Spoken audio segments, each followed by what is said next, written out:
Bu izlemiş olduğunuz projeyi geçen hafta yaklaşık bir haftalık bir süreçte oluşturdum. Zaten uzun zamandır bir enerji içeceğinin reklam filmini çekmek istiyordum. Bunun da nedeni yapmış olduğum videonun enerjik olabileceğini düşündüğümden dolayı. Zaten bir önceki videomu izlediğiniz zaman bu ürünün fotoğraf çekimini sizlere gösterdim ve bu çekimde de sizlere soru olarak B-roll çekiminde ateş olarak hangi materyalleri kullanabilirim diye birçok soru sordum. Siz de bana işte hürbüzünden kullanabileceğim birçok kimyasala kadar birçok örnek verdiniz ama ben en basit yöntem olarak ve en güzel görünen olarak kolonya ve deodorantı bu çekimde gerçekleştirmeyi istedim. Bu çekimi yaparken plexi camın üstüne ben ayrıyetten bir tane normal cam kestirdim ki plexi camımı yakmayayım, eve herhangi bir zarar vermeyeyim diye. Eğer siz de böyle bir çekim yapacaksanız lütfen bu önlemleri alarak bir şekilde çekimlerinizi gerçekleştirin. Hatta hiç yapmasanız bu tarz bir çekim daha iyi olacaktır. Bu arada üstümdeki tişört Unique firması, biliyorsunuz, böyle bir tişört göndermişler. Sağ olsunlar, güzel bir jest. Şimdi videomuza gelecek olursak yaklaşık 14 sahnelik 30 saniyelik bir video oldu ve müşterimize sunduk. Çok beğenildi. Paylaşıma hazır. Ben de bu videoda size bu videoyu nasıl yaptığımın kamera arkası videolarını göstermek istiyorum, hazırsanız.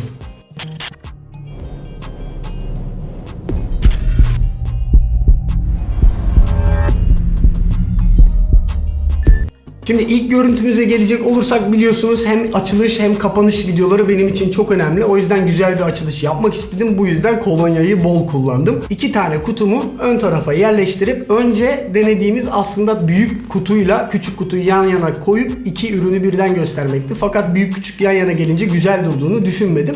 Ve bu nedenle iki küçük kutuyu birisini yan yatacak şekilde koydum.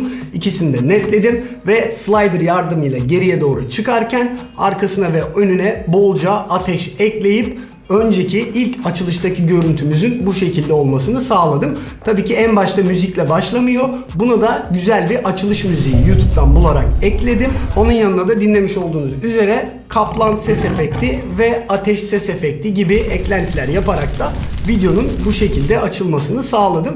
Plexi camımızın üstüne yine bu görmüş olduğunuz normal camı koyduk ki üzerinde ateş yakabilelim diye. Kolonyayı bu şekilde camın üstüne koyuyoruz ve ateşe veriyoruz. Gene 2 tane ışığımızla çalışıyoruz. Fakat ışıklarımızın kenarlarına bu şekilde arka planı daha çok koyultacak, yani ışığı çok fazla buraya yedirmeyecek şekilde kartonlar astım ve ilk sahnemizi bugün bu şekilde aldık. Şimdi ikinci gün çekimlerimize geldiğimiz zaman zaten görmüş olduğunuz üzere bunların hepsi Lazy Susan görüntüleri. Lazy Susan dediğimiz şey benim birçok videomda kullanmış olduğum döner sehpa olayıydı.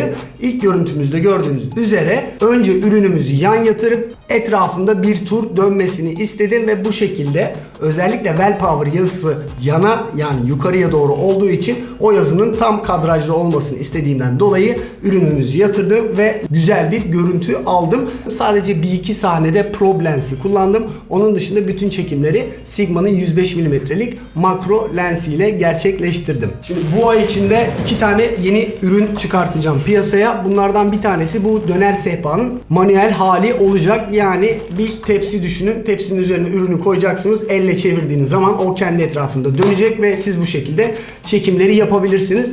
Çünkü çok fazla soru geliyor, bunu nereden alabilirim, nereden bulabilirim diye de. Türkiye'de de çok fazla yapımını ve satışını yapan fazla firma olmadığı için böyle işinize yarayacak güzel ürünlerle sizlerin karşısına da çıkacağım yaklaşık bir ay içinde diye ümit ediyorum. Onun yanı sıra plexi camlardan bu görmüş olduğunuz tripod tepsilerine kadar birçok ürünümüz piyasaya çıkacak yakında. Diğer iki sahnemize gelecek olursak da bu sefer ürünümüzü dik tutup aynı şekilde etrafında dönmesini sağladık. Bir sonrakinde ise enerji içeceği olduğu için önündeki energy drink yazısını zoomlayarak daha güzel bir görüntü aldık. Ve bir sonraki sahnemizde ise bu sefer önündeki kaplan logosunu biraz daha zoomlamak istedim ve tam kaplan lensimizin önünden geçerken gene deodorant ve çakmak yardımıyla onun önüne birkaç fıs deodorant attırdım ve bu şekilde güzel bir efektli görüntü oldu. Tabii ki ilk baktığınız zaman bu benim eklemiş olduğum ışık efekti gibi gözüküyor ama aslında bu deodorantla verdiğim ateşin o saliselik görüntüsü kaplanı bu şekilde güzel bir hale getirdi. Bir sonraki sahnelerin uyuşmasını istediğim için ise bu sefer ürünün arkasından o ateşi vermek istedim. Çünkü bir önceki videomda görmüş olduğunuz üzere fotoğrafta denemiştim ve çok güzel durmuştu. Bu nedenle ürünün arkasına geçip bu sefer arkasından olacak şekilde vermek istedim ve gayet de güzel oldu. Ve tabii ki bu videolarda görmüş olduğunuz üzere birkaç zoom in zoom out efekt gerçekleştirdim. Bunun da yapımı çok basit. O videoya scaling yapıyorsunuz, yani yakınlaştırıyorsunuz posta. Her sahne geçince onu bir 5 geriye atıyorsunuz. Atıyorum 120 kadar yakınlaştırdıysanız bir sonraki sahnede bunu 115'e çekiyorsunuz. Ondan sonra 110'a çekiyorsunuz. Ondan sonra 105'e çekiyorsunuz. Ondan sonra 100'e çekiyorsunuz ve bu şekilde bu efekti çok rahat bir şekilde oluşturabiliyorsunuz. Farklı bir içerik yarattığımız için de videonun kalitesini yükselttiğini düşünüyorum. Umuyorum siz de böyle düşünüyorsunuzdur benimle birlikte. Bu sefer ateşi yakıp ürünü üzerinden kaydırmak istedik. Bu sahnemizi de tabii ki görmüş olduğunuz bütün sahneleri aslında birçok kez denedik ve bunun yanı sıra aslında çok deneyip de paylaşmadığımız, yani bu videonun içine eklemediğimizde görüntü oldu. Çünkü genelde ben videolarımı deneme yanılma yöntemiyle yapıyorum. Çoğu zaman daha farklı, daha güzel içerikler bulabiliyorum. Eğer ki bir senaryoya bağlı olarak bu çekimleri yapsaydım muhtemelen sadece o senaryoya bağlı olarak çeker ve bitirirdim. Fakat farklı şeyler denediğim zaman her zaman güzel şeyler ortaya çıktığını düşünüyorum ve bu sahnemizde ise ürünümüzü kaydırarak o sahneden geçmesini istedim ve bu şekilde bu sahneyi aldık. Ve o sahneyi aldıktan sonra bütün setup'ımızı temizledik. Oraların ateş setup'ını kaldırdık ve gidip Pet Shop'tan ufak ürünümüzün sığabileceği bir akvaryum almak istedim. Çünkü çok fazla ateş kullanmıştık. Ürünün asıl soğuk içilebileceğini izleyicilere göstermek için bu ürünün suyun içinde de birkaç sahnesini almak istedim. Bu nedenle ufak bir akvaryum bulup bu akvaryumun içini güzelce temizleyip bu arkada setup'ımızı kurup güzel birkaç görüntü sahne almak istedik. İlk sahnemizde bu ürünün suya düşüşü olmasını istedim. Çünkü bir önceki sahnede ürün kayıyordu. Bu sahnemizde ise ürün suya doğru düşüyor. Şimdi baktığınız zaman aslında kolay bir görüntü gibi gözüküyor ama bu çekimlerin hepsinin manuel fokusta yapıldığını düşünürsek bu suya atma olayını da birçok kez denedik. Çünkü ürünü suya atarken öncelikle ürün dolu olduğu için bir anda patlıyor ve üzeri suyla doluyor. Şimdi dedik ki ürün düşerken mi netleyelim, düşmeden önce mi netleyelim ve bunun kararını vermeden önce muhtemelen 15-20 kere ürünü suya atmışızdır. Ve en son denediğimiz şey ürünün altını delip suyunu biraz boşaltıp yarım doluyken suya attık ki hem düşüşümüz yavaşlasın hem de suya düştüğü zaman üzeri tamamen su kaplanmasını istedik ve bu şekilde de bu suyun ilk sahnesini almış bulundum.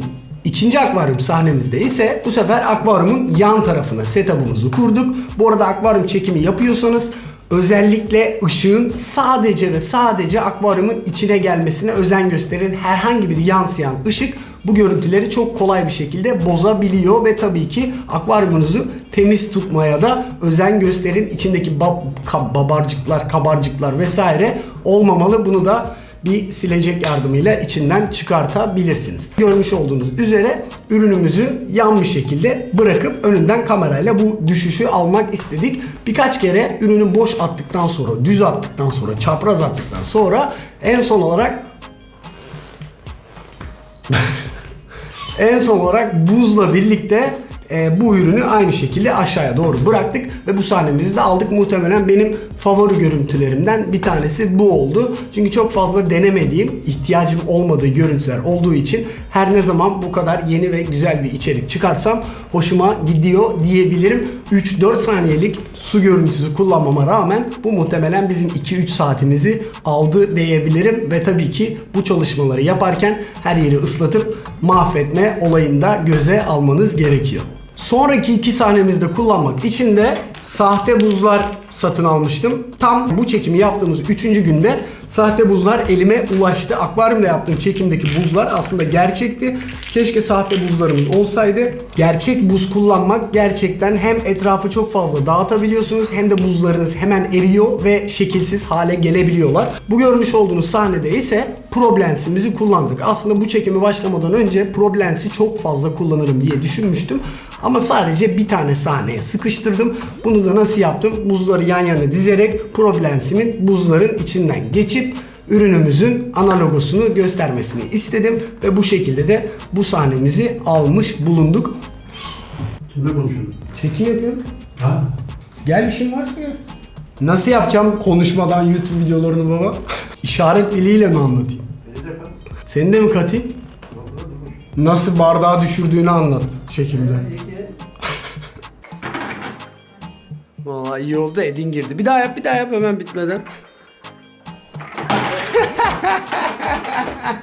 Şimdi hazır buzlarımız gelmişken bir sonraki sahnemizde de bu buzları kullanmazsak olmaz diye düşündüm ve buzlarımızı ürünümüzün önüne yatırarak önden yana kayarak bir sahne almak istedim ve bu sahneyi alırken de ürünümüzün üzerine fısfısla biraz su ekledim. Normalde bu tarz çekimlerde su ekliyorum biliyorsunuz ama bu üründe sanki çok hoşuma gitmeyen bir şeyler oldu ve sadece bu sahnede ürünün üzerine su sıktım. Özellikle önünde buz olduğu için ve sahneye baktığınız zaman arka tarafında da alevleri, gene gerçek alevleri ekleyip bu sahnenin bir tık daha güzel olmasını sağlamak istedim. Ve artık videonun sonlarına doğru yaklaşırken ürünün içeriğini göstermek istedim. Bunu da nasıl yapacağımı düşünürken, çünkü videonun en fazla 40 saniye olmasını istemiştim. Bu nedenle aralara ufak birkaç daha sahne kullanabilirim diye düşündüm. Bunun da ilk sahnesini görmüş olduğunuz üzere misina yardımıyla ürünün kapağını açmak istedim. Ve misina yardımıyla bu kapağı yukarı doğru kaldırdım ve postada bu misinayı maskeleyerek oradan kaldırdık. İkinci sahnemizde ise görmüş olduğunuz üzere ürünün dökülme sahnesi oldu. Dediğim gibi bunların hepsi makro lensle çekildiği için görüntüler gayet güzel ve şık olduğunu düşünüyorum. Bu sahnemizde özellikle ürünün rengini vesairesini kullanmak istedim. Ve geldik son sahnemize. Son sahnemizde ise ilk sahnemizde açılışı bu şekilde yaptığımız için arkamızda alevler vesaire, son sahnemizi de gene aynı setup'la kapatmak istedim ki birbiriyle bağlantılı olsun diye. Fakat bu sahneyi yaparken aslında çok fazla uğraştım. Sadece ben değil, babam ve eşim de bu sahneyi almak için bana belki 20 kez falan yardımcı olmuştur. Bunu yapamamamızın nedeni öncelikle o bardağın tenekeye çarpmasını istedim ve içinde biraz çalkalanmasını istedim. Fakat yapamadığımız şey, öncelikle denediğim ufak tenekeyle denedim ve bununla denerken bardak tenekeye çarptığı zaman düşmeye başladı. Sonra tam tersini yapıp bardağı tenekeye atayım dedim. Bu sefer de bardak hareketlenmedi ve bunu deneye birçok kez deneye büyük kutumuzu oraya koymayı başardık ve en güzelinin bu şekilde olacağını düşündük. Çünkü baktığınız zaman aslında büyük kutuyu çekimlerin neredeyse hiçbirinde kullanmadım. Sadece son bu sahnemizde kutu orada daha sağlam duracağını düşündüğüm için bu sahnede büyük kutuyu kullandık. Gene arkamızda ateş yanıyor ve bardağımızı çok hızlı da değil, çok yavaş da değil, güzel bir orantıda itecek şekilde ittirdik ve kutumuza çarptığı zaman böyle ufak bir çalkantılı oluyor. Ürünümüzün rengini gösteriyor. Gene içinde sahte buzlarımız var ve bu şekilde de kapanış görüntüsünü aldık. Müziği bitirdikten sonra arkasına gene kaplan efekti, ateşin ses efekti gibi olayları da ekledikten sonra videomuzu bu şekilde yaklaşık 3 günde ve güzel bir şekilde tamamladığımızı düşünüyorum. Umuyorum ki bunu izlemekte size nitekim ilham verecektir bir şekilde.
Katıl butonuna abone olan herkese buradan da çok teşekkür etmek istiyorum. Buradan paylaştığım videoların yanı sıra katıl butonuna üye olan arkadaşlara özel de ayrı videolar yapmaya çalışıyorum. Bu nedenle haftada 1, 2, 3 ne kadar fazla video yapabilirsem o kadar yapıp çıkartmaya çalışıyorum. Ve sizlere bu işler konusunda ilham verip sizin de daha güzel işler yapmanızı istiyorum. Ve bu videomuzu da bu şekilde gerçekleştirdik. Şimdilik benden bu kadar. Kendinize iyi bakın. Hoşça kalın. Ben Gökhan Karakaş. Bye. Bırak. bir daha ateş. Neyse çarp.